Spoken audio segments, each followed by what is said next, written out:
Good evening and welcome. Tonight we turn to a question that feels more urgent with each passing week. What does it mean to build an economy that actually works for people, not just for shareholders, not just for those at the top? I'm Lāth Carlson, Executive Director of your National Nordic Museum. We're gathered here for the third of our series, Nordic Innovation series. Tonight is really, I think, a special opportunity because, as I was saying to our speaker earlier, so much of what is in this book is what we want to talk about in this series, and some of the topics we've already talked about. And I think if tonight is anything like the last two talks, it's going to be a really engaging opportunity for all of you here tonight.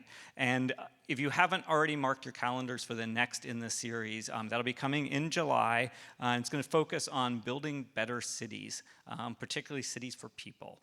So we're really looking again at the Nordic example, but also implementations of that here in our country. So take a look at our website on the events page, and also sign up for our email list if you want to always hear about these events, because we're adding new things all the time. I'd like to thank Kimberly Osberg-Lippmann and the Scan Design Foundation for their support of this series. It really feels like this country is at an inflection point. Across the political spectrum, there's this growing sense that our current model is not delivering what was promised. For so many Americans, the experience of daily life has grown more precarious rather than less precarious. And I think right now in this time of war and all kinds of uncertainty, this is just feeling more and more exacerbated every day. For so many of us, healthcare feels out of reach. So many workers feel insecure. Trust in institutions is eroding. And there's a real question about what capitalism has returned to the public. And this conversation, I think, is so essential that we really examine where we are today. And this book that Robert has written, Nordic Capitalism, I think is a great insight into other ways of thinking about the system that we're working within. Robert is one of these people that really has done a remarkable job of straddling two worlds and really trying to understand how they interact with each other. He's the founding director of the Nordic Center at UC Berkeley, executive director of the Center for Responsible Business at Berkeley Haas School of Business, and associate professor at Copenhagen Business School. He really has had this remarkable opportunity coming from our country and then living and working and studying in the Nordics and then coming back and completely dedicating, I think, himself to understanding, what both kind of bring to the table and bridging between those. If any of you following him, particularly on social media, I think he's just kind of tireless in just being an advocate for this point of view. And in this book, I think he just does such a fantastic job of taking the Nordic model seriously, but not treating it as a utopia or a fairy tale. And also just systematically, I think, examining some of these critiques that come up about being, that they've from these countries that are so small or so homogenous, and we really can't take these examples seriously, and just kind of systematically dismantling a lot of those arguments. I really appreciated that part in particular of the book, because I think those of us that spend a lot of time in this space hear those things very often. So you've given me some good talking points there. And what he really has done in this book is take these examples as real-world demonstrations of what is possible to run a highly competitive and innovative economy, but also while maintaining strong social safety nets, high levels of trust, and broadly shared prosperity. He does not romanticize the Nordic countries. The book wrestles honestly with some of the critiques and limitations of the Nordic model. In the Nordic countries, we see real challenges around immigration, integration, housing, aging populations, and the pressures of global competition. And he does not look away from any of that. What he argues is that the Nordic experience offers something that America needs right now, that you do not have to choose between dynamic economy and a dignified society, that welfare and competitiveness are not opposites, that caring for your people and being a good business person is not in conflict. Denmark, Sweden, Norway, Finland, and Iceland consistently rank among the most innovative, most competitive, and most livable nations in the world. That combination is not accidental. It is a result of choices. and choices that can be studied and lessons that can be drawn. And earlier we were in a bit of a conversation, we're talking about how important those structures actually are, that we can choose different structures that support that way of living and that better life. That is really what tonight is about. It's about asking honestly what we can learn. Where might inspiration become transformation? I can think of no better place than to have this conversation than here at the National Nordic Museum. This is really our mission, is to build bridges between the Nordic countries and the United States and to bring the best of the Nordics here to America. So with that, I'd like to welcome Robert Strand here to the stage. So please join me in welcoming him. All right. Thank you, Lāth, so very much. Thank you. And what a pleasure and a privilege it is to be with all of you good folks. Hello. Oh, yes. You know, I'm a professor, and we have so many classes on Zoom, and that was God, it took a lot of energy. And I just realized, let's everybody unmute and say hello at the beginning of a class. It helps to build a connection. I so much prefer to be here in person with you good folks at this incredible space, the National Nordic Museum. This is an absolute dream to be here. Yes. This book is a culmination of 10 years of work, and it really is a recognition that we in the United States, we're not fulfilling our potential. We could do so much better. We talk about the land of the free, we talk about the American dream, and I think for many of us, we start to grapple, are these myths or are these realities? They're beautiful myths, they're beautiful stories, land of the free, the American dream. How do we make them reality? And that's what I largely do in this book, is do comparisons between the United States and the Nordic region. The United States has so much to offer, without question. But the spotlight's been on us for quite some time also. And what I humbly hope to do with Nordic Capitalism, with our Nordic Center at UC Berkeley, and also with this wonderful National Nordic Museum, is how do we shine a brighter spotlight on the Nordic region? And in that, to maybe illuminate, to understand ourselves a little bit better through these comparisons. Now, this book has a little strawberry on the cover that you can see, and I want to start with that, if I could.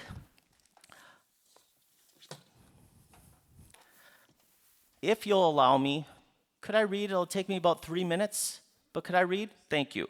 I'd like to start with this opening reflection in the book, and it's called Jordbær. Anybody here know what that means? Yes, of course you do, you good Nordic folks. Jordbær. Opening reflection. Come the summer solstice, jordbær are ubiquitous across much of the Nordic region. Jordbær is the Danish and Norwegian word for strawberries, literally berries of the earth. Graduating students are greeted with a bowl of jordbær in celebration. Construction workers snack on fresh-picked jordbær on the train after work. Fancy cakes in bakery windows feature sliced jordbær as adornment. Children nibble on jordbær while riding in the family cargo bicycle as their parents pedal. A simple pleasure broadly shared. Several summers ago, when my children were very small, my family was enjoying one of Copenhagen's many lovely public parks when a nearby group got up to leave. Before departing, they offered us their extra jordbær. I would hesitate to accept such an offer from strangers in the US, but it felt right to trust them. We shared jordbær on the lush green grass that late afternoon. I have a little picture from that day, and I'm not going to embarrass them, but these two little guys are actually here among us. That's Mikkel and that's Jonas, Sarah and my little guys. Jordbær in the Nordic region are much smaller than their American counterparts, those supermarket giants available year-round, but they offer a deeper, richer flavor. There's a quiet humility in the Nordic jordbær's simplicity and naturalness, modest in size, yet reliably good. Perhaps not unlike the Nordic nations. The Jordbær is a fitting symbol of Nordic capitalism. Nordic capitalism is built around making life, everyday life, good for the we of society through systems that expand individual freedom and increase the likelihood that everyone has the opportunity to flourish. The elements of Nordic capitalism are not necessarily exceptional on their own, though many increasingly are. They are just consistently good. This book explores those elements. A robust business sector organized for long-term value creation, grounded in stewardship, stakeholder cooperation, and good governance. Workplaces where employees are treated with dignity. Effective labor unions. Universal education rooted in critical thinking. Efficient universal healthcare systems. Subsidized childcare. Efficient public transportation systems. Welcoming public spaces. Excellent public libraries. A commitment to democratic participation with efforts to ensure high voter turnout and a genuine representative democracy, and policies that internalize negative externalities, such as carbon taxes, better aligning markets with sustainability goals, all of which to show how Nordic societies have used the tools of democracy and capitalism to build systems where prosperity is broadly shared. The result is not luxury for the few, but reliable well-being for the many, a quiet form of abundance made possible through deliberate democratic design and the efficient functioning of capitalism. The Nordic Jordbær is not remarkable because it is rare or exclusive. It is exceptional because it is reliably good and widely shared. Nordic capitalism follows the same logic. Consistently good elements, broadly accessible, create something exceptional at the societal level, an economy that works for more people and lays a promising foundation for realizing sustainable capitalism. Now you have the 2 pages in the book. I've read it to you, so if you read nothing else, go back, read those 2 pages. I attempt to summarize the overview of the book in the introduction because I learned a thing or two over those 10 years of writing the book and the 30-some years before that, and that is, I don't read full books. I have so many books on my shelf, and if there's anything that could pry my wife and me apart, and I hope it doesn't happen to be the number of books that I have. They overfill everywhere, and she always says, you don't read those, and she's right. I have not. I've read just pages and snippets and whatnot, but I also know that a book of this sort of style, if you need to have that sort of summary, and that's the summary for the book. So if you encourage other people to read this book, please encourage them to read that section. I do want to say a word here about this great museum. This is a special museum to myself. I know it's a very special museum to all of you good folks. And there's some links that I want to highlight here. If you look, of course, we have the Barbara Osher Gallery. I would not be at the University of California, Berkeley if it wasn't for our wonderful Nordic friend, Barbara Osher. She is the founding member of our Nordic Center at UC Berkeley. And when one crawls around and talks about the Nordics as I do, Barbara's got her wonderful fingerprints on so many things. The Scan Design Foundation, of course, wonderful supporters of this fine institution and the University of Washington, and we're also very grateful for their support at the University of California, Berkeley in enabling our Master of Climate Solutions students to come to Denmark so that we can build these bridges between Denmark and the United States to enable the green transition. And here in this university, or in this museum, when you go upstairs, you'll find this book. Not this, this is my book. I didn't steal this out of the museum, just to be clear here. But you will see this book encased, and that is Sweet in the Middle Way. Sweet in the Middle Way, written 90 years ago, 1936, by the American journalist Marquis Childs. This was the first time the Nordics and Nordic capitalism really drew attention in the United States.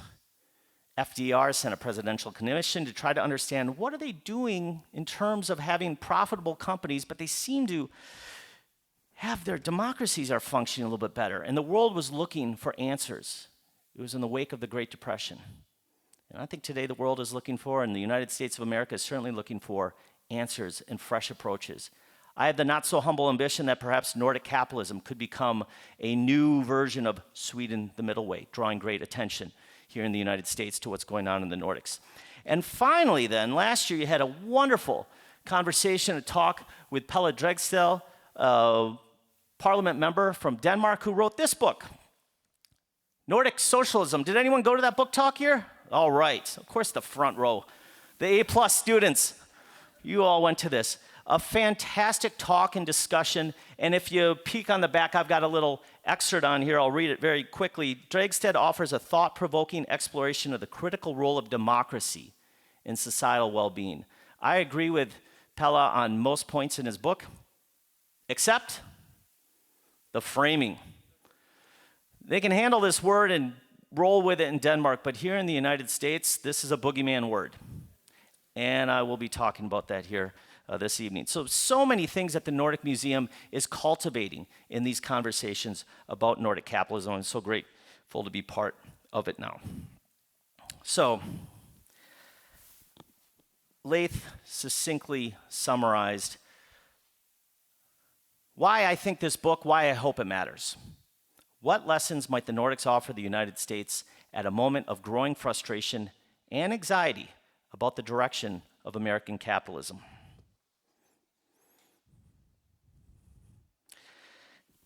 And I hope that leaving today, a few little nuggets, a few seeds that I could plant with you. One, I hope to help engender at least consideration that capitalism is not the enemy. That's a pretty radical statement to say in Berkeley, by the way. And the fact that I didn't get fruit thrown at me, rotten tomatoes and whatnot, I know, okay, I'm not in Berkeley anymore. Capitalism is not the enemy, the erosion of democracy is. Next point, democracy matters. And I'm going to talk about a couple things like carbon taxes, like universal access to basic services, health care, democratic governance of corporations. Democracy matters. And finally, there's hope. And the Nordics really provide not just a wishful hope, but pragmatic hope, proof of concept, things that have worked that might inspire us to try a few things out. But one thing that we got to get over is that when we start talking about exercising our democracy and putting in place systems that can make our lives a little better, in a US context, this comes socialism, Marxism, like this stuff, and the red comes out and all this. We have to get over this. This is preventing us from realizing a better current reality and future state of these United States of America. And that's also part of why I framed this book, Nordic Capitalism. I'm attempting to speak to an American audience. Nordic Capitalism. And I'm going to offer some evidence on why I call it capitalism, and rightfully so. But first, do you like my pen? What is this? SDGs. What does that acronym stand for? Yes, Sustainable Development Goals, the SDGs. The Sustainable Development Goals are 17 of our greatest challenges, all rolled up into one framework. And then you can put on this nice little beautiful lapel pin. These Sustainable Development Goals have been called a shared blueprint for humanity. Launched in 2015, the greatest effort for the world to come together and say, what are our problems that we have to address? This is like a purpose compass. Students out there, if you orient your life toward one of these SDGs, you're going to live a very purposeful life. They're worth stating out loud. Number 1, no poverty. Number 2, zero hunger. Number 3, good health and well-being. Number 4, quality education. Number 5, gender equality. Number 6, clean water and sanitation. Number 7, affordable and clean energy. Number 8, decent work and economic growth. Number 9, industry, innovation, and infrastructure. Number 10, reduced inequalities. Number 11, sustainable cities and communities. Number 12, responsible consumption and production. Number 13, climate action. Number 14, life on land. Number 15, life below water. Number 16, peace, justice, and strong institutions. Number 17, partnerships for the goals. Ratified by 200 nations, 2015. This is a pretty damn good thing to orient our policy, to orient our business, to orientate our education, to orientate our societies for addressing the Sustainable Development Goals. And when one starts measuring performances against these Sustainable Development Goals. And now I'll start drawing some things from the book. You don't have to see this, but you're just going to take my word for it. Lo and behold, the Nordic nations do comparatively really well. Always number one, number two, number three in measurements of these 17 goals and performances against them. And I don't trust any individual performance metric as far as I can kick it. But when you start gathering the suite of performance indicators, happiest countries, Human Development Index, et cetera, et cetera, et cetera, the story holds. The Nordics are doing comparatively very well. Probably worthy of some benchmarking attention. That's just a fundamental argument that I make. You see some comparatively strong performance, let's go study it. I'm drawing from my way background as an industrial engineer when I studied Japan and specifically Toyota for all their efficiency advances in the 60s, 70s, 80s, into the 90s. Well, when it comes to building a society that works for more people, I want to benchmark the Nordics. Now, I do want to emphasize something, comparative performance. And as Lāth was offering here, this doesn't mean the Nordics are perfect. There's a whole hell of a lot of improvement that the Nordics have to step up and do. Lāth indicated a few of them, but Japan wasn't perfect, Toyota was not perfect, and yet I could go study them, I could learn from them to try to improve another context. And my first job was with IBM in Rochester, Minnesota, where I was a labor and capacity planner, and sure enough, we could apply lessons from Japan and Toyota to IBM in Rochester.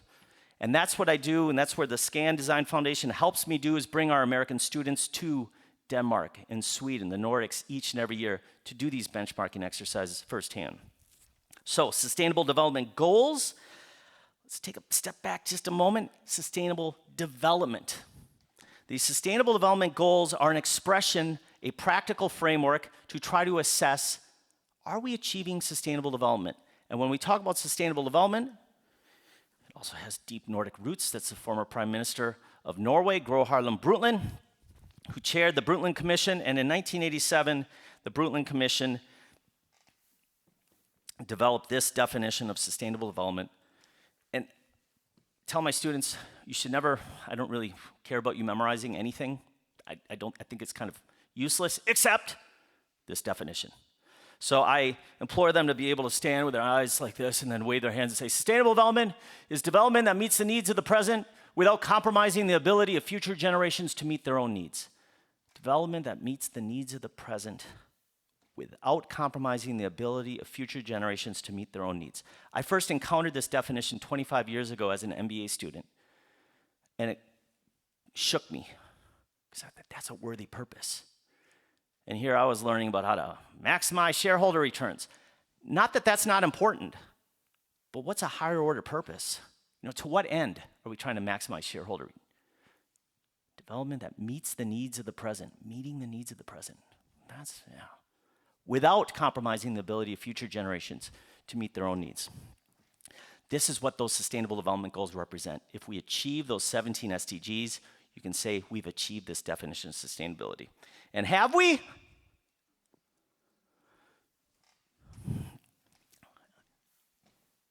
When we look at consumption of the Earth's resources, right around 1980, and I'm looking around, and I think a few of you, like me, were alive in 1980, we passed an inflection point.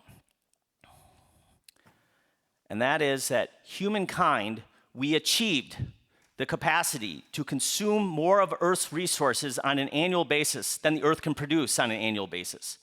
We've exceeded the regenerative capacity of the Earth. So the number of trees that can grow, we chop more trees down than can grow.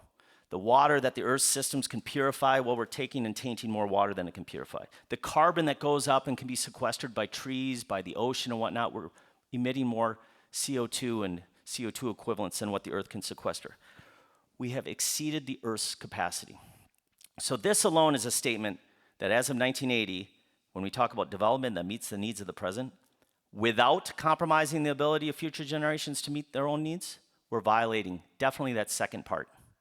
Because as we consume more of the Earth's resources than what can be regenerated, we impair the ability for the Earth to regenerate those resources. We're robbing from the future. We're violating sustainable development. Now I'm going to take that same chart here, and now I'm going to tell you a good news story. That's a bad news story. Now I'm going to tell you a good news story, and they all relate to capitalism. Here's another figure from the book. Now you're just going to have to take my word for this, what this is, but down here you've got from 1000 BC up until 2000 AD, so 3,000 years, and you have basically the amount of material wealth generated per person around the world. And for hundreds of generations, it's effectively flat. So for 10,000 generations of human beings, there have been some changes. The wheel got invented, there's bronze and things like this, but more or less, people were living, by and large, at survival mode. Worried about where am I going to get my next food? These sorts of things. This happened throughout human history until this incredible inflection point, right around 1800, the Industrial Revolution. Massive efficiency advances. And the Industrial Revolution is very much tethered also to the story of capitalism. So here we have two sides of the same coin. On the bottom here, yes, efficiency advances. We can consume more. We can suck more things from the earth and turn it into things that we need and want. But up top there, but we've gotten so good at it, we're actually exceeding what the earth can regenerate. This has never happened before in human history where you can actually fundamentally change the earth. Things like the ocean currents, things like the temperature and whatnot. Our great-great-grandparents couldn't have imagined such a thing. But here we are, where as a result of the incredible efficiency advances of capitalism, we are actually in a place now where we exceed the Earth's capacity. Now let's put this in terms of the Sustainable Development Goals, a really useful framework. It was critiqued when it was coming out. It was like, it's too much. I need 3 goals. But I love the fact that this is a framework of wicked problems. And there's so many interconnected points when it comes to the Sustainable Development Goals. So just from a standpoint of what capitalism, how it relates to here, you can see in the last 200 years, while there is poverty in this world and there's far too much poverty, comparatively speaking, there's far less poverty, there are far less people that don't have food to eat now than there were 200 years ago. And you can look at good health and well-being. We are living far longer lives. Infant mortality rates at all-time lows. These are good news stories. And you can look at these others, but look at 13, 14, and 15. We're eradicating biodiversity at radical rates. Climate change, we know these things. So there are these tensions that we can see through the Sustainable Development Goals. And of course, when we think about the future, what does the future look like? We think about things like inequalities. We think about things like clean water, for example. There are a lot of questions. This is part of that anxiety and frustration that many of us have here with American capitalism. But with that, then, I need to ask a question, a very basic question. One that seems so simple, and yet one that I don't think often, certainly not in the business school, but perhaps even more broad than that we necessarily have a succinct answer to. And that is this. What is capitalism? It is a term that brings about such responses, vehemently negative or vehemently positive. And then when we start unpacking, well, what do we mean by capitalism? Oftentimes I find very vague sort of responses. So part of this book is an effort also to get a little more crisp on what we're talking about when we talk about capitalism. And then we can start talking about how do we leverage it in service of society as best as possible. So here's the table that frankly took me far too long to build, but now I have it. And this is my understanding of capitalism. And some scholars may take some exception to some of this, but 80%, it's going to work. When we ask what is capitalism, if we ask the question, what typically, and look at these 4 questions. What typically owns the property and capital in society? If we say it's typically the private sector, that tends to be capitalistic. What typically employs the labor? If we say tends to be the private sector, so let's say 50.1% or more, that's a marker of a capitalistic society. What typically determines prices and quantities of goods and services? If we say the market, that's emblematic of a capitalistic society. What typically determines wages and quantities of labor. If we say the market, that's typically capitalism. Now, if we had answered the state typically does this, we'd say that's emblematic of a socialist society. Now, that market, those supply-demand curves, that's what that looks like. And if we do this assessment through the Nordic region and through the United States, Nordics are capitalistic.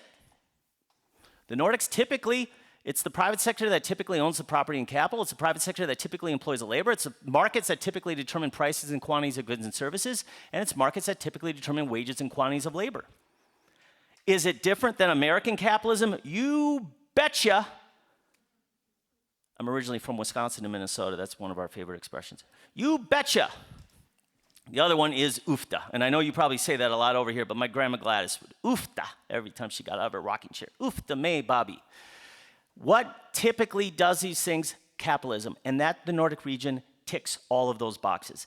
But that word typically, if we say is 50.1% or more, and you look at these different dimensions, wow, can we have a lot of different varieties of capitalism when we start putting this together. And then it gets fascinating. Let's start studying those different varieties of capitalism, see their outcomes. Let's see where some performances we might want to achieve because they're achieving something else over here, and we might want it over here in the United States. And that's what we do in this book. So let me take you through a few of these things. And then I'm going to read maybe just another passage. And would you be open to maybe asking some questions, having a little bit of a conversation then? Yes? Oh, I need just a little bit more than that. Yes? Yes, okay, good. Let's talk about carbon taxes. I want to read a section here because carbon taxes is a really interesting one to look at when we talk about achieving sustainability, when we talk about capitalism. Effectively, if we want to achieve sustainability and we really believe in capitalism, we need carbon taxes. And this, now remember that Marx and that socialism, taxes, that's one of those words that, socialism, but actually for the markets to function, we need to incentivize. So I'm going to read a section here on carbon taxes. And specifically, so the section talks about markets typically determine prices and quantities of goods. In the US and Nordic nations, most goods and services are priced through market mechanisms. Whether it's groceries, clothing, lawn services, haircuts, or household items, market forces typically dictate both prices and quantities subject to supply and demand curves. That's where we can say the Nordics are indeed capitalistic. It's not some central planner in Copenhagen who's dictating how much all the haircuts are across society. It's the market. Now, internalizing negative externalities. And just a show of hands, when I say negative externality, does anybody know what I'm talking about when I say negative externalities? A few folks. The economists in the room do. A negative externality occurs when a company's operations create costs borne on society rather than reflected in its prices, such as when factory pollution causes health problems or greenhouse gas emissions contribute to climate change. Addressing these externalities in capitalistic systems requires policy interventions, typically through taxation or cap and trade programs, to force companies to internalize these costs. Carbon pricing exemplifies this approach. By making companies pay for emissions, it incorporates climate costs into its prices and shifts market behavior towards sustainability.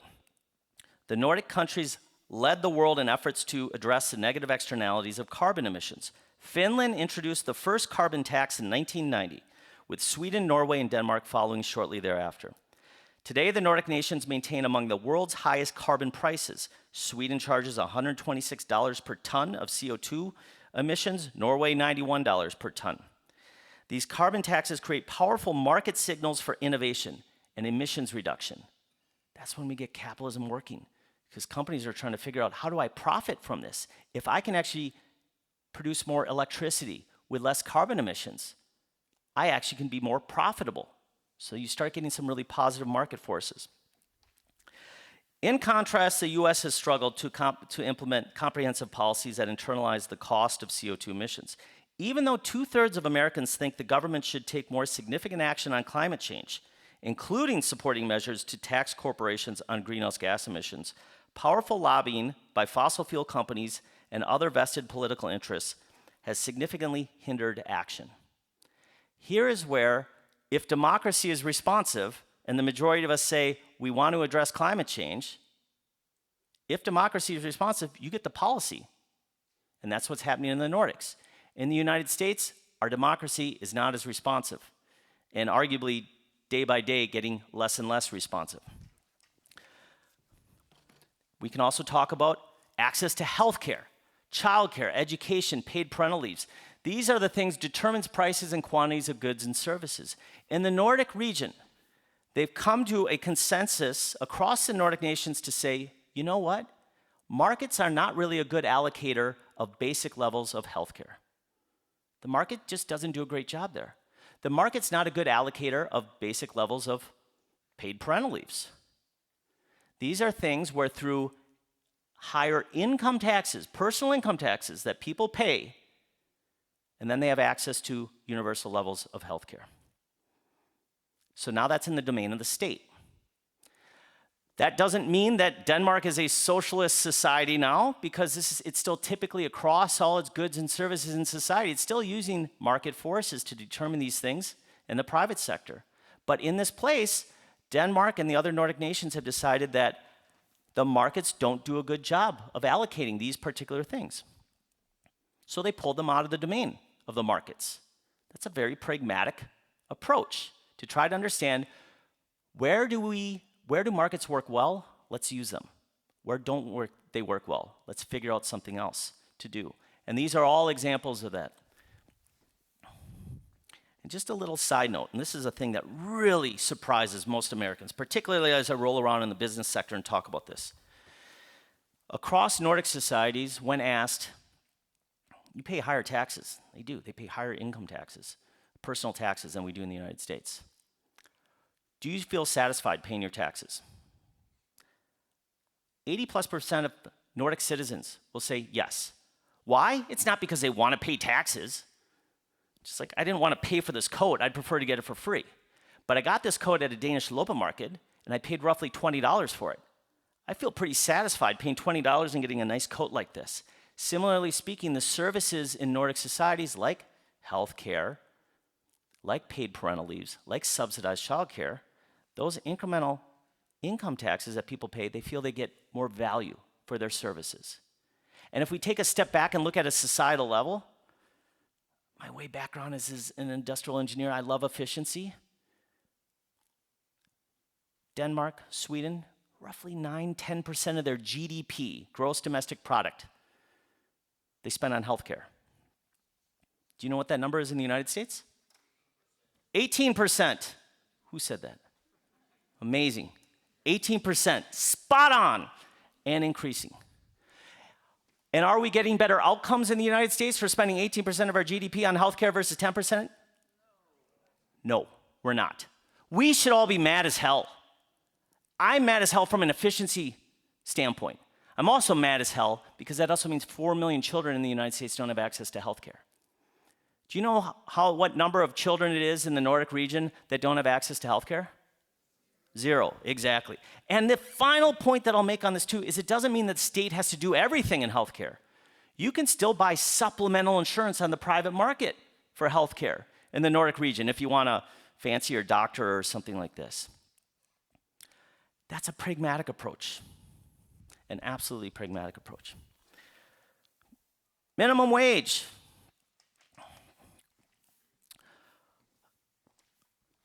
$7.25 an hour across federal, but cities, does Seattle have a city minimum wage, and what's the number?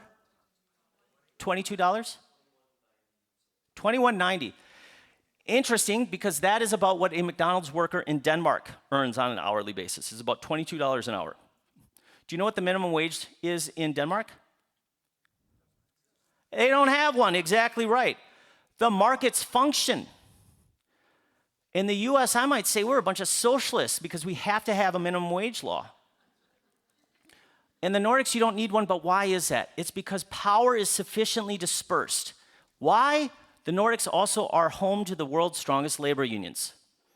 70+% of Nordic citizens are member of a labor union. First time I ever joined a labor union was when I was in Denmark.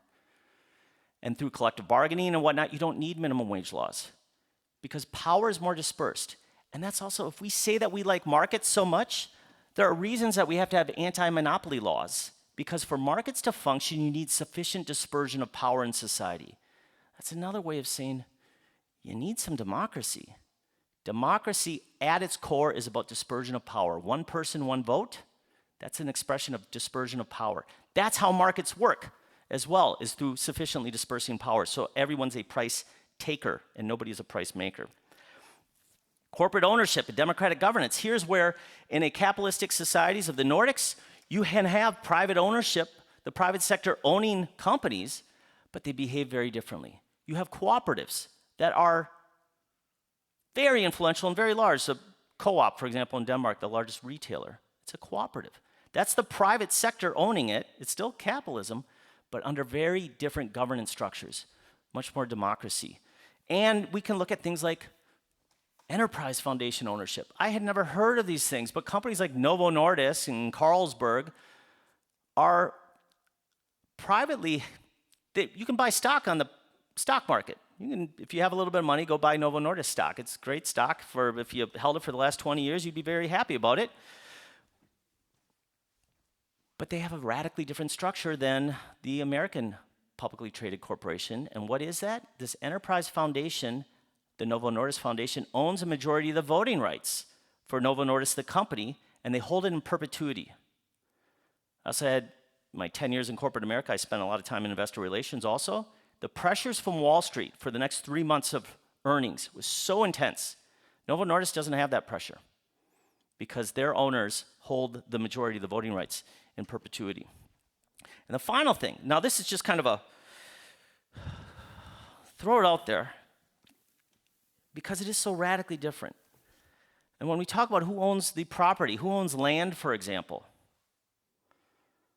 these freedom to roam laws, just a show of hands. Who here kind of knows what I'm talking about? Freedom to roam. Oh, someone, yeah, I'm in the Nordic Museum. Nobody else, if I'm somewhere else talking, nobody's going to know what this is. Freedom to roam laws, which are common across the Nordics, and take Sweden, for example. Sweden put its whole country on Airbnb to come and camp in Sweden for free. And why is it? It's because of these freedom to roam laws. So they have, the property, the land is still privately held. It's just that you, as members of society, can go camp on anybody's land, provided you stay 300 meters or something away from their dwelling. You can forage for mushrooms and berries and sticks for a campfire. You can do anything that is temporary like that. You have to be very respectful, but you can go camp anywhere in Sweden. That is a very different relationship between property ownership. Then you come to the United States, of course, and you might be facing that. That's also a power dispersing mechanism. Think about that. You don't have to have any money and you can camp anywhere. You don't have to go buy a campsite. You don't have to do this. These are some of the things that are embedded in the version of capitalism in the Nordics, because that is still privately held land, but they've dispersed the power through freedom to roam. I'm nearing the end here. I want to alert you to the very back of the book, Appendix B, is this thing, Manifesto of Nordic Capitalism. There are 10 principles, and I was inspired by the New Nordic Cuisine movement. Yes, Klaus Meyer and all these folks, and how they inspired a whole movement and really have transformed food in the Nordic region. I'm inspired by that, as many others are. This is a manifesto of Nordic capitalism that attempts to be descriptive of what's going on in the Nordics, and also a little bit normative and aspirational as well, on what the Nordics could be. And I'm just going to read just a couple of these here. The first point of the Manifesto of Nordic Capitalism: we reject denial. We face complex challenges head-on, guided by scientific evidence and a sense of responsibility for current and future generations. We champion education that cultivates critical thinking and informed decision-making, recognizing that lasting solutions require an educated, engaged citizenry. We celebrate stewards. We elevate those who exhibit decency embrace humanistic values, and demonstrate ethical leadership in stewarding enterprises that create long-term societal value. We practice good governance.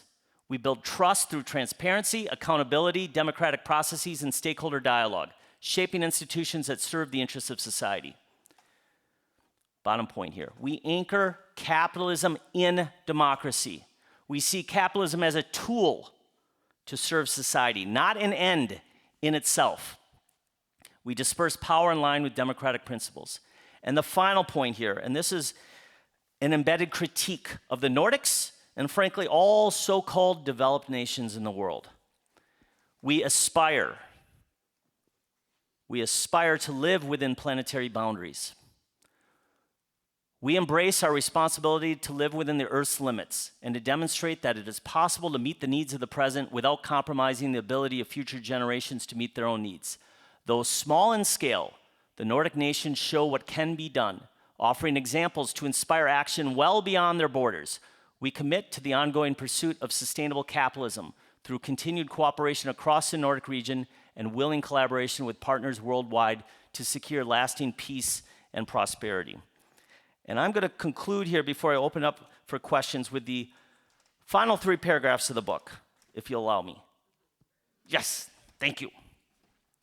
I mean, it'd be kind of rude if you said no, wouldn't it? Final 3 paragraphs. Chapter 10, Nordics as a North Star. Looking at the Nordics can be like holding up a mirror to American society, reflecting back truths that can be uncomfortable for many Americans to confront. An honest gaze into the mirror reveals an American society that falls short of its cherished myths and proclaimed ideals about freedom and democracy. Americans face a choice. They can examine their reflection and commit to improving the imperfections they see, or stare down at the ground in denial, insisting the US is uniquely free, and that to suggest otherwise is unpatriotic. Learning from Nordic capitalism requires courage to move beyond complacency and denial and to look up with curiosity and hope. Nordic capitalism shows that an alternative to the American version of capitalism rooted in neoliberalism exists, and by most measures performs better. Grounded in democratic principles and practices, Nordic capitalism serves as a guiding light in a time of disorientation and division. It is time to move past the Cold War era claim that Nordic societies are socialist and recognize that their comparatively strong performances are the outcome of a well-functioning form of democratic capitalism. Like the North Star, Polaris, Nordic capitalism offers direction rather than a fixed prescription. Polaris wobbles in the night sky, a reminder that even the best benchmarks are imperfect, yet it still offers valuable guidance. Nordic capitalism provides guidance and a solid foundation from which to realize sustainable capitalism, if we choose to look up. Thank you, and I welcome your questions.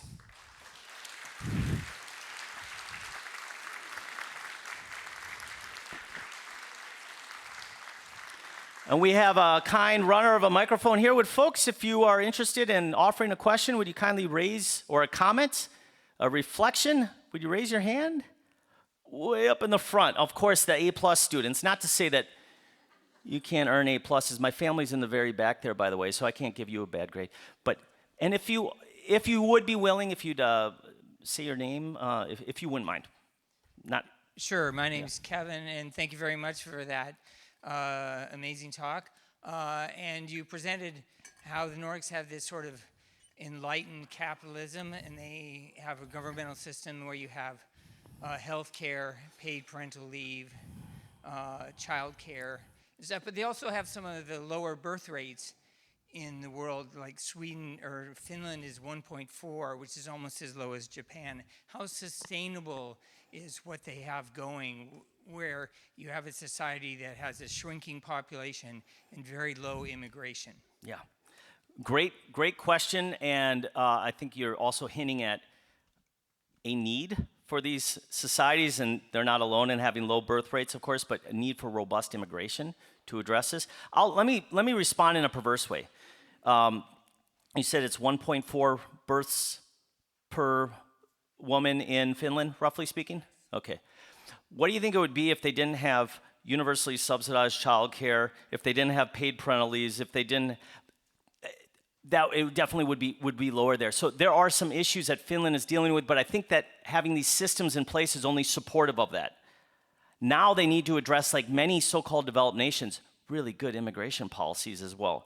I don't know the solution for low birth rates. I mean, other than I like music, I would maybe suggest, you know, some romantic music to be kind of throughout their public spaces. Perhaps I would do it.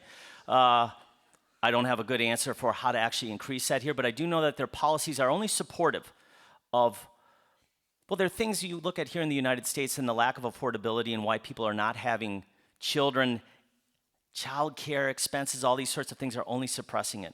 So certainly Finland's not alone in that challenge. Thank you.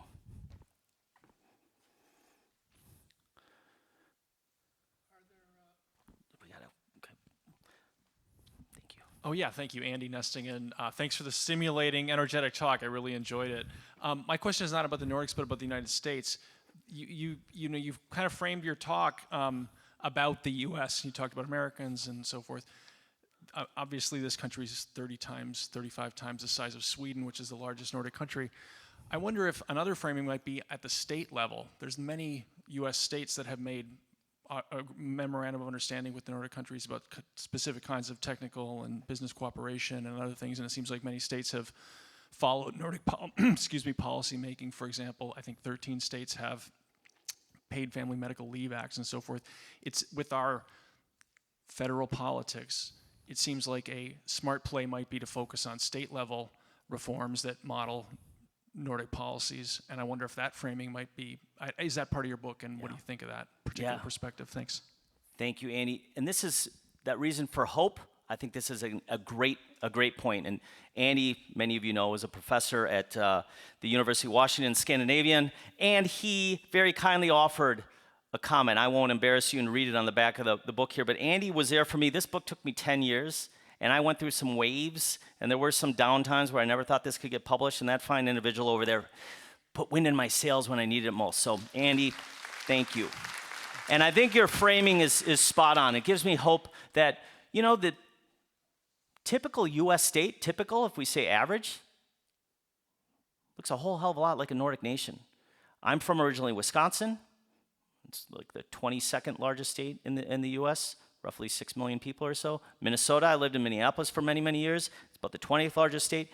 The economies look very similar to Nordic-style nations, so absolutely, and we do so much organizing. In fact, a majority of our organizing, educational systems, penal systems, environmental policies and whatnot, we do at the state level. Here we have opportunity. And to draw from Louis Brandeis, the US Supreme Court Justice, he said, the states are laboratories for democracy. Let's use these laboratories and try some things out. The Nordics have been laboratories for social experimentations in different policies. So completely agree that we should look to draw inspiration, I think, at the state level for that policy. And then beyond, though, then I'm going to just go back to my old school benchmarking. When I was looking at Toyota in Japan, when I came to try to apply practices at IBM in Rochester, Minnesota, a very different context, but because it worked, nobody said, you can't apply something from Toyota in Japan, an automobile company in a very different context here. It just worked. We worked on eliminating muda, that's the Japanese word for waste, and we started doing all these sorts of things. It worked. I want that experimentation at the state level where you get some, you know, up and gunning governors, or maybe at the city level as well, just trying some things out. Also companies. This is why I like bringing students over to the Nordic region, because you can experiment at company levels. So I see it as a grand, how do we excite our benchmarking, our curiosities, and just trying to make things better. So I think certainly avoiding it can be so overwhelming when we think about Washington, D.C. and federal government. Forget that. Nothing's going to happen there for a while. States, companies, cities. That's where the exciting things are happening. Thank you, Andy.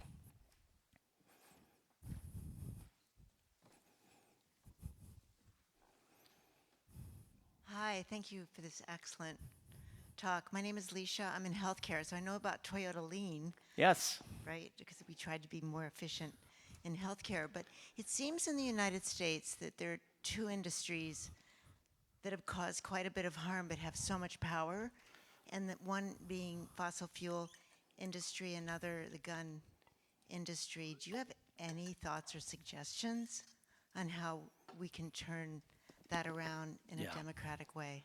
Yeah, I can point more to the problems and then what we do on the solutions. I have one offering on here, but it's going to be insufficient. But I'll start on the problems. You're absolutely right. When we talk about markets being part of capitalism, we are warping the markets in the energy sector. We are subsidizing the fossil fuel industry. It gets subsidized by more money, $7 trillion annually on the global scale. That's like 7% of the world GDP is just subsidies to the fossil fuel industry. We should be doing the exact opposite. We should be taxing the hell out of them. Those subsidies should be going for startups on renewables. But our democracy is not, yes. Our democracy, though, is not functioning. All of us, except for the very few people who personally profit from that, would be better off, and our kids would be better off. That is a huge problem. How to overcome it? Oh, God, the lobbying and the money and all this stuff, that's where it gets very overwhelming at the DC level. But I will say, one thing we can do is we can frame the discussions differently. I love freedom. I love efficiency.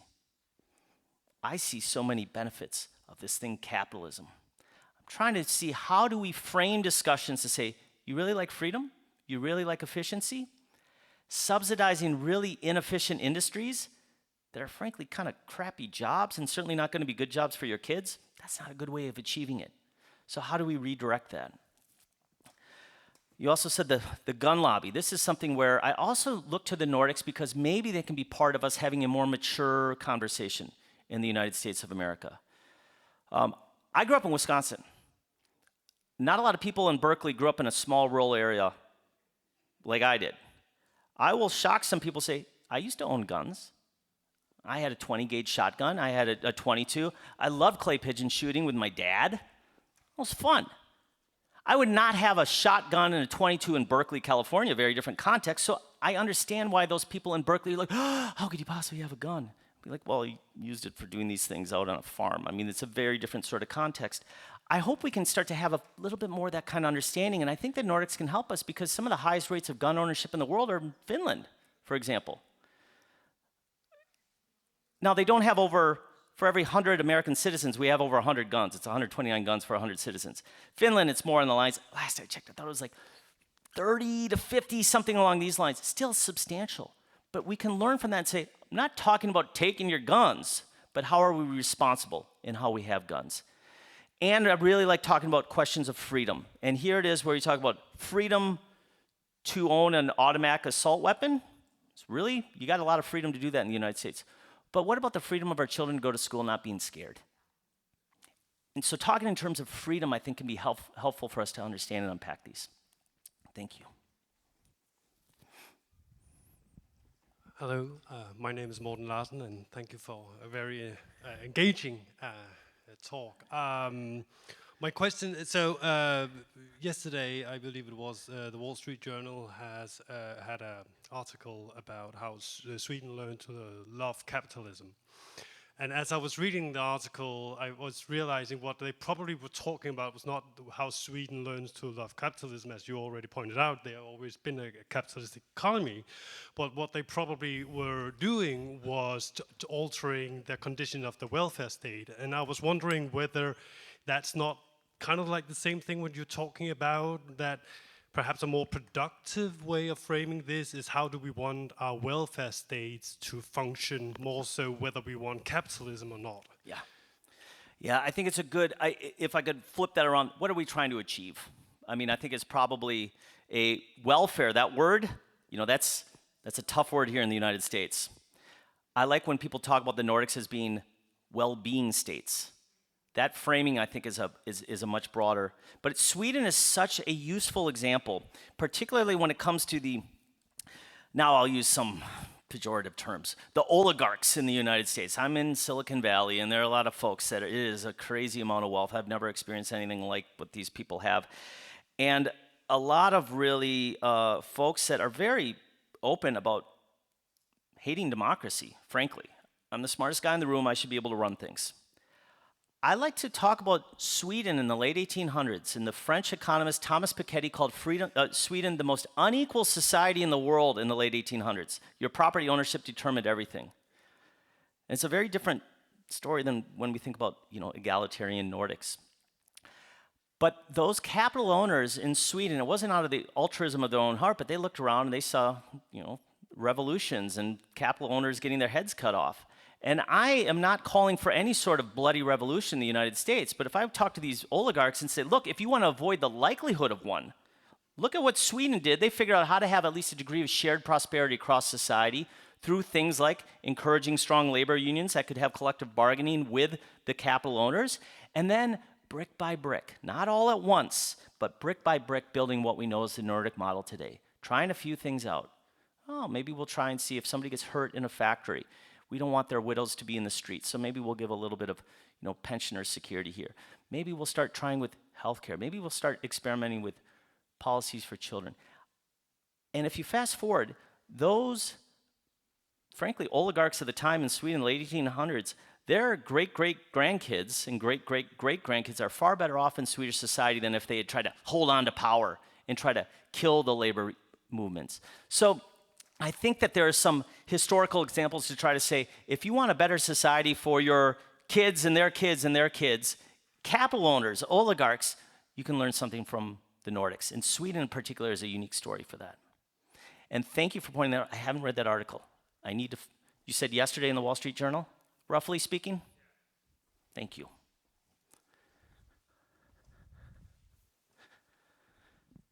Jonas and Mikkel, how's it going? All right, okay, good. Sarah, you're the one that, oh, well then perhaps after this fine individual, Sarah, would that be okay? I will not make her wait too long. My name is Dewal. Maybe I kind of want you to, though, actually, because I'm always a little scared of what she might, okay. So, good, interesting talk. I have a question, which is a chicken or the egg question. What came first, prosperity or this Nordic capitalism? Like, were they rich before they could implement this? Yeah. Or they became rich by implementing this? The Yeah. reason I ask is, you read this book for the American audience, which makes sense, because we are equally rich or richer, depending on this. But then there are billions of people, I originally come from India, in South Asia, Southeast Asia, Africa, who are thinking about their daily bread, how to get the simple basic needs. Can they afford the luxuries of Nordic capitalism, or can they learn something from it? Yeah, great question. Thank you for that.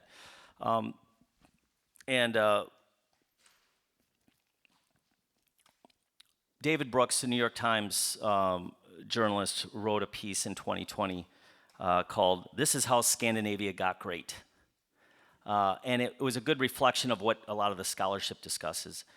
And how did this part of the world that in the mid-1800s, it was the poorest part of Europe, the Nordic region.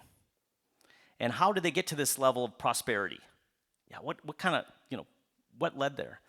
And Brooks and many others point to years of phenomenal education policy, even when the Nordics were really poor, even when Denmark was really poor, it still had a commitment to education for the many people, not just the elites, but the many people. And then there's also this figure who's known as the father of modern Denmark. Who am I talking about, anyone? Yes, Grundtvig. The pastor Grundtvig, who was a radical pastor at the time, because he talked about things, there was a monarchy, and he would talk about things like human first. He was a humanist.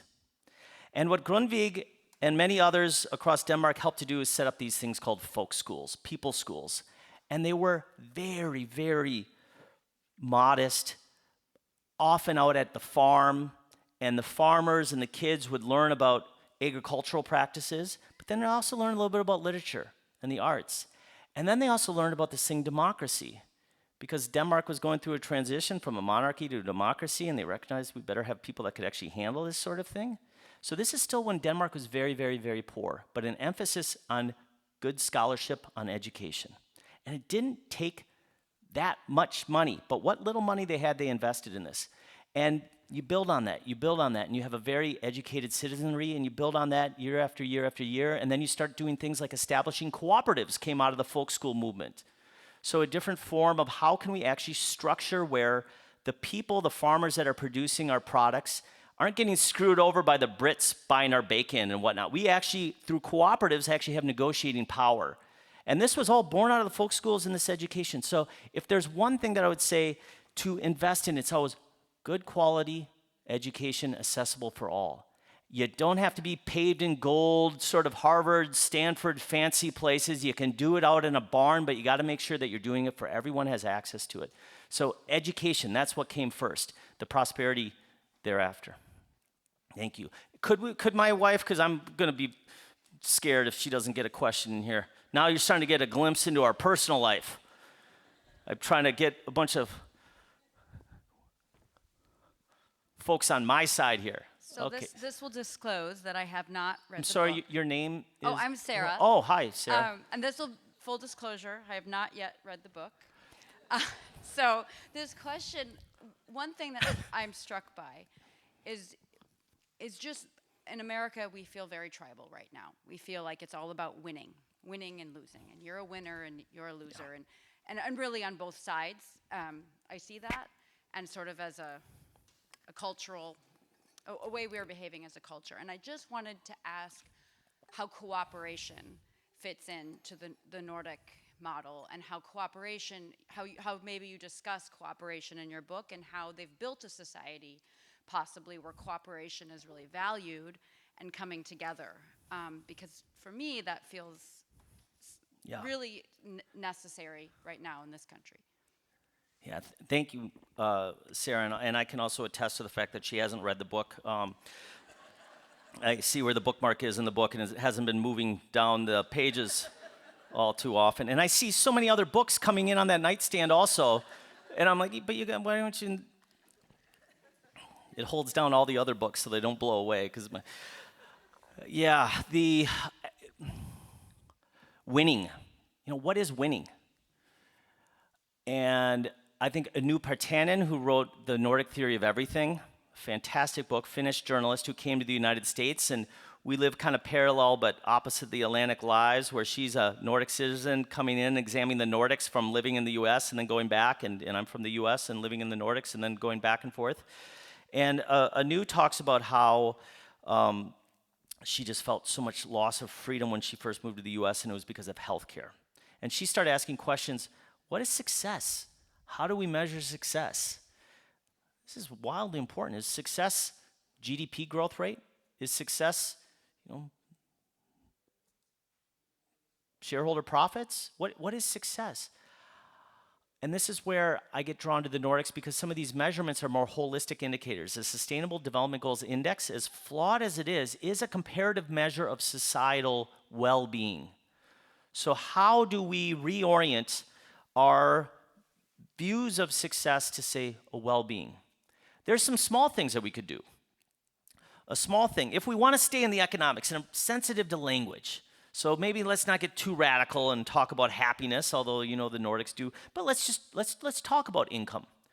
Well, rather than talk about average income, why don't we talk about median income? Average, of course, is you take the big pot, and it doesn't matter if it's, one person has all and everybody else has none, but if you average it out, you're doing okay. But that to me kind of sounds like, a guy with his head in the oven and his feet in the icebox. On average, well, you're doing all right. All right, thank you. Median, if we look at the median, the 50th percentile, if we focus on that, what's the quality of life for the median? What's the income for the median? And work on shifting that. That helps all of us. So I think your question has a much deeper, a question of how do we measure success? Is it the gold medals, the few people in society that we pluck out and are exceptional? And we do that really well in the US. We do exceptionalism really well. But it turns out on those curves on the other end, we also do this on the other end. People that come and they take Silicon Valley tours from the Nordics all the time. I host business leaders and politicians at UC Berkeley all the time, and they're always are like, wow, it's amazing what's going on in AI and all this stuff. And there's Facebook and there's Google and all this. Oh my God, it's so amazing. But yet then right across the street, there are these homeless encampments of thousands of people. And they're just like, don't you see what? And a good friend, Bjarne, our close friend, he's a Dane who moved to California, and I write about him in the book and just offer that he talks about having to put his American blinders on when he comes back to the States, just to function. Got to put your American blinders on. We have to live in denial here. Redefining success. And I think those sustainable development goals, that framework, and looking at the index, that is a very powerful, I think that is a measure of success. You achieve those 17 sustainable development goals, number 1, no poverty, number 10, reduce inequalities, number 13, climate action, et cetera, that will be success, and that will be indicative of very good society. And I think also on a more local level, success could be actually getting at least halfway through my book. You just humor me. And I put little Easter eggs in there. You're in that book, Sarah, several times. And I was hoping, but you maybe haven't even gotten to the first one yet. I don't know.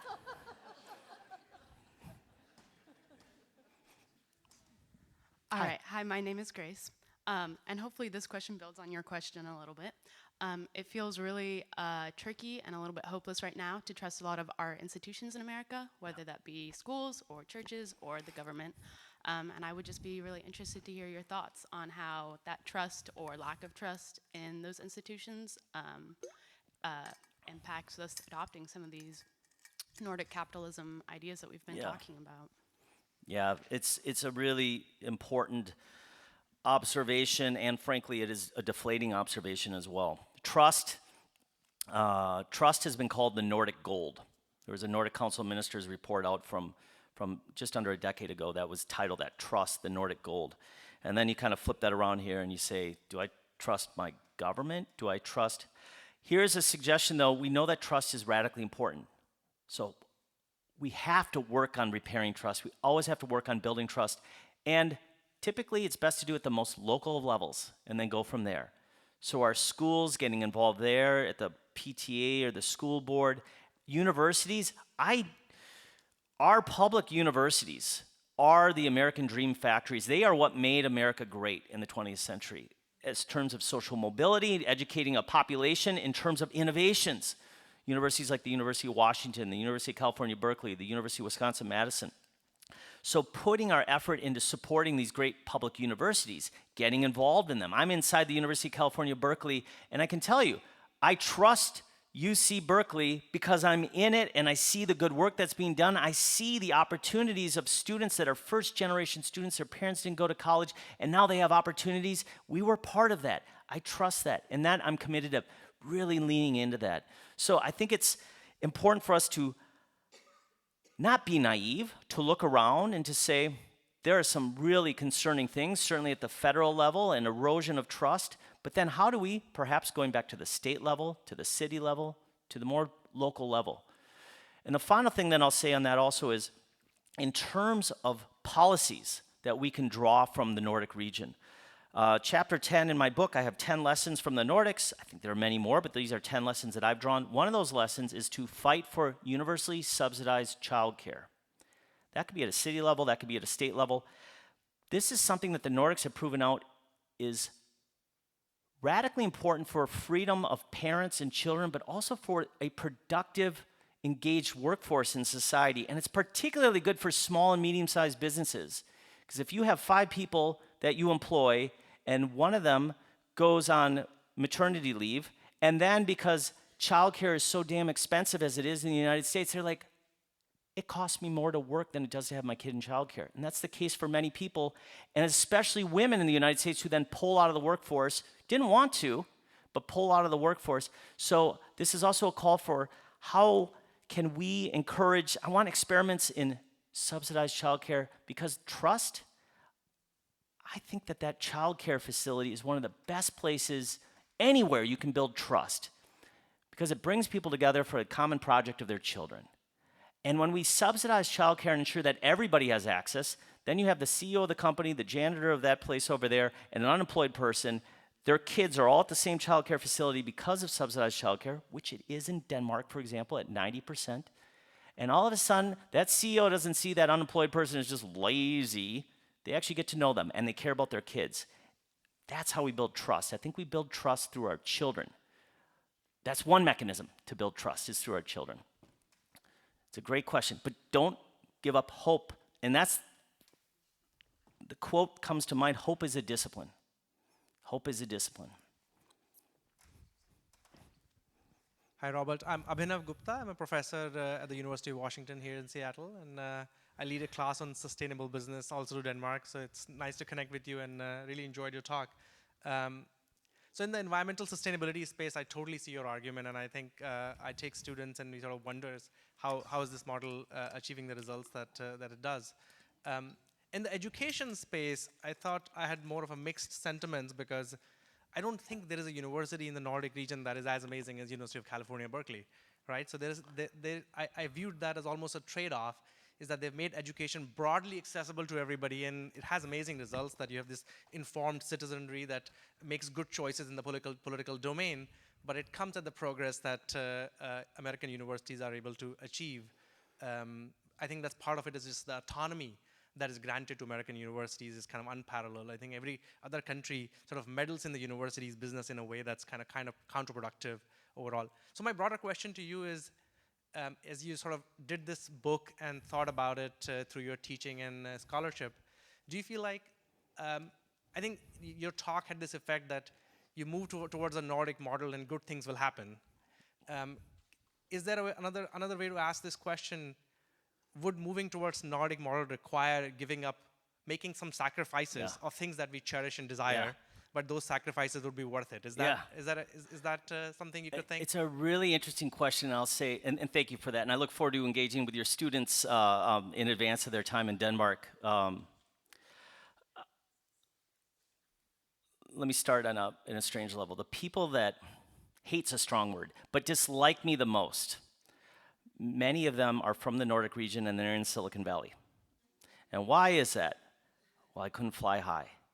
And here you come preaching about how great it was in Denmark. I hated it. I felt like an outlier because I was trying to push on this. I couldn't be my incredible free self. And I hear them. This is part of the exceptionalism.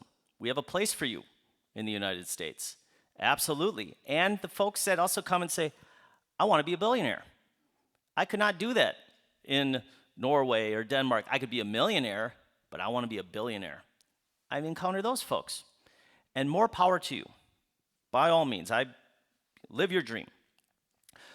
But there's something remarkable that is unfolding in the Nordics. And I say unfolding because I would venture to guess, I don't have any money to my name, but if I had a little bit of money, I'd put the bet that 50 years from now, those Nordic universities are going to be producing just as many Nobels as these US universities. And UC Berkeley, we just broke a record this year. We've got 3 Nobel Prizes that just came out of UC Berkeley this year.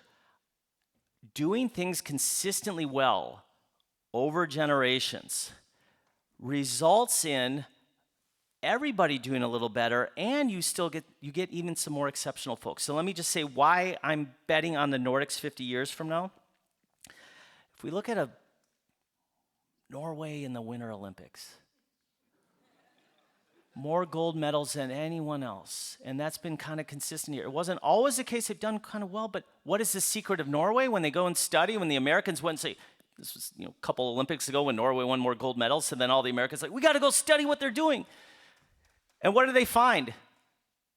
Well, it just turns out that they ensure that every kid has access to skiing if they want to.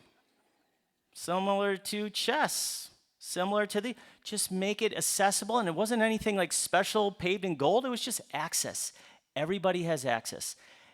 Do that over time, and you start to also produce exceptionalism. You get Magnus Carlsen, you get all these other folks that, the chess player, these people become exceptional because you've shifted, you focus on that median, you shift it over, and turns out you're also going to be shifting over this exceptional curve. But then the final thing that I'll come back to is, I'll just say, I don't know if I care. What is success? Is success getting the most billionaires? Is success even getting the most Nobel Prizes? That's good stuff, and good research is happening.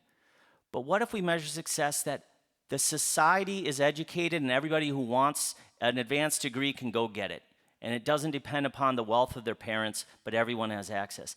I'd say that's successful. So I think they're already beating, and here at the University of California, Berkeley, and I would suspect at the University of Washington, year after year, we are not living up to that American dream factory ideal. Why? Tuition every single year going up. Why? Because our tax dollars are going down like this, and we increasingly rely upon philanthropy to fill the gap. So 50 years from now, I have a suspicion that you look to the Nordic region, and that exceptionalism that you see, the exceptionalism, they'll also be achieving that while also educating the many people. I think that's a pretty beautiful thing. Thank you. Thank you. I'll go over here, Lāth.